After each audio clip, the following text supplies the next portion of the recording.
여러분 안녕하십니까? NBS 투데이입니다. 트럼프 미국 대통령이 무역 상대국의 비관세 장벽까지 검토해 상호 관세의 근거로 삼겠다며 통상 압력을 키우고 있습니다. 비관세 장벽을 이유로 한국에 대한 상호 관세를 부과하거나 규제 완화를 요구할 수도 있는 상황입니다. 특히 미국이 꼽은 우리나라의 무역 장벽 중 하나인 GMO 검역 절차가 완화될 거란 우려가 나오는데요. 이에 GMO 완전 표시제 도입을 놓고 찬성과 반대 양쪽의 목소리가 모두 커지고 있습니다. 박재희 기자가 전해드립니다. 지난해 미국이 발표한 무역 장벽 보고서.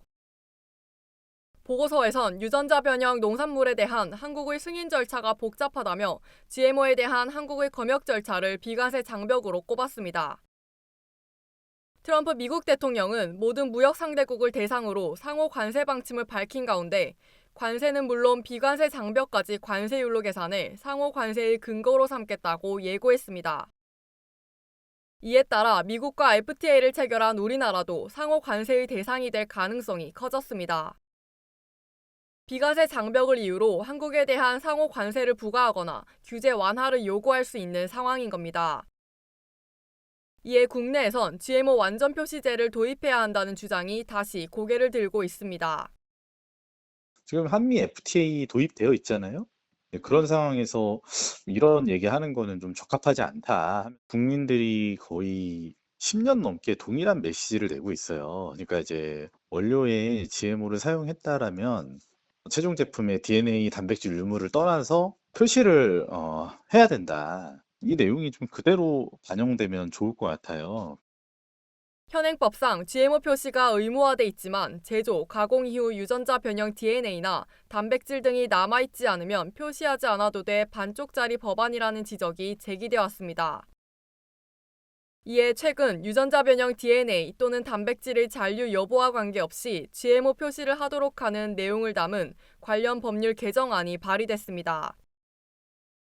유전자 변형식품을 원재료로 사용하지 않는 경우는 논-GMO라고 표시하도록 하는 내용도 포함됐습니다. 하지만 식품업계에서는 GMO 완전 표시제 도입은 물가 상승으로 이어질 것이라고 입을 모으고 있습니다. 논-GMO 원료의 가격이 GMO 원료보다 비싸기 때문에 식품 가격 상승으로 이어질 수밖에 없다는 설명입니다. 논-GMO 원료는 공급량이 제한적이고요. 생산과 관리 비용이 높아서 GMO 원료보다 평균 한 30에서 한 50% 정도 이상 가격이 높습니다. 중소기업과 소상공인의 경우에 원재료비 부담이 더욱 커질 거고요. 이는 소비자 가격 인상으로 이어져서 전체적인 물가 상승을 유발할 가능성이 높습니다.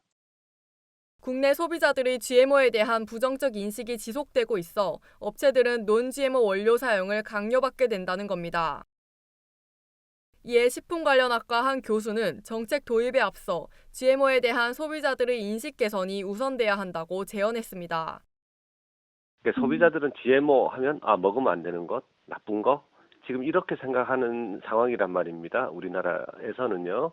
그래서 이 GMO에 대한 소비자들의 그 인식을 객관적으로 정확하게 팩트를 받아들일 수 있도록 해놓고 그 다음에 표시를 하자. GMO 완전 표시제 도입에 관한 논의는 2013년부터 이어져 왔습니다. 오래된 과제인 만큼 식품업계와 소비자들 간 충분한 사회적 합의를 거친 정책 도입이 시급해 보입니다. MBS 박재희입니다.